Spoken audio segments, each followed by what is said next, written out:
কোলো কোলো জার্সিতে নিজেকে এভাবেই উপস্থাপন করলেন কিছুদিন আগে শেষ হওয়া বিশ্বকাপ ফুটবলের আলোচিত কেপ ভার্দের গোলরক্ষক ভজিনিয়া। চিলি লিগের দল কোলো কোলোতে যাতে তার ডাকনাম ব্যবহার করা যায় সেজন্য পাল্টানো হয়েছে নিয়মও। অর্থাৎ আগামী 6 মাস এই জার্সিতে দেখা যাবে 40 বছর বয়সী গোলরক্ষককে। মরক্কোর ক্লাব আলোচনায় থাকলেও সব জল্পনা কল্পনা শেষ করে চিলির কোলো কোলোর সাথে আনুষ্ঠানিক চুক্তি করেন ভজিনিয়া। যদিও প্রিয় সংখ্যা 1 নয়, খেলতে হবে 29 নম্বর নিয়ে। সবকিছু ঠিক থাকলে 16 আগস্ট কোলো কোলোর গোলবারের নিচে দেখা যেতে পারে ভজিনিয়াকে। তাই সংবাদ সম্মেলনে উচ্ছ্বসিত তিনি। এখানে আমাকে যেভাবে বরণ করা হয়েছে তাতে প্রথম দিন থেকে আপন মনে হয়েছে।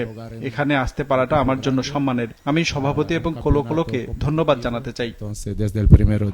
পুরো নাম জোসিমার হোসে এভোরা দিয়াস। ছোটবেলায় বন্ধুরা তাকে ডাকত ভজিনিয়া, যে শব্দের অর্থ দাদি বা নানি। চিলি ফুটবল লিগের নিয়ম অনুযায়ী জার্সিতে কোনো ছদ্মনাম বা ডাকনাম ব্যবহার করা যাবে না, কিন্তু ভজিনিয়াকে পেতে দীর্ঘদিনে সেই নিয়মও পরিবর্তন করেছে চিলি ফুটবল ফেডারেশন।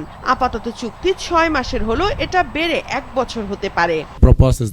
আমি অনেক ক্লাব থেকেই প্রস্তাব পেয়েছিলাম, কিন্তু কোলো কোলোই সবসময় আমার অগ্রাধিকার ছিল, কারণ আমার স্বপ্ন ছিল কোনো প্রতিযোগিতামূলক লিগে বড় দলের হয়ে খেলার। বিশ্বকাপে আমি সেরা দলগুলোর বিপক্ষে খেলেছি।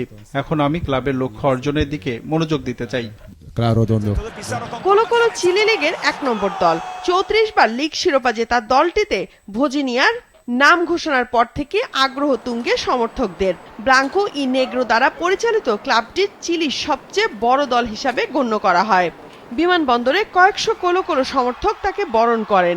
সংবাদ মাধ্যমে জায়গা পান হেডলাইনে। আমার মনে হয় ভজিনিয়াকে এনে শুধু কোলো কোলোকেই নয়, সারা বিশ্বের কাছে দেশ ও চিলির লিগকেও তুলে ধরেছি। আমি মনে করি সব দিক থেকে এটি একটি ইতিবাচক বিষয়। আমার প্রত্যাশা অনেক। বিশ্বকাপে দুর্দান্ত পারফরমেন্স করে সে এখানে এসেছে। এখন মাঠে তার সেরা পারফরমেন্স দেখার অপেক্ষায়। আফ্রিকার দেশ কেপ ভার্দে প্রথমবারের মতো বিশ্বকাপে জায়গা পেয়ে খেলেছে নকআউটে। আর প্রথম ম্যাচ থেকেই নায়কের ভূমিকায় ছিলেন ভজিনিয়া। জুনের টুর্নামেন্টের প্রথম সপ্তাহে স্পেনের বিপক্ষে ম্যাচের পরই ইনস্টাগ্রামে ফলোয়ারের সংখ্যা প্রায় 50,000 থেকে বেড়ে প্রায় 1,34,00,000-এ পৌঁছে যায়। ট্রান্সফার মার্কেটে ভজিনিয়ার বাজার মূল্য 50,000 ইউরো থেকে বেড়ে হয়েছে এখন 9 লাখ ইউরো, বাংলাদেশি মুদ্রায় প্রায় 13 কোটি টাকা।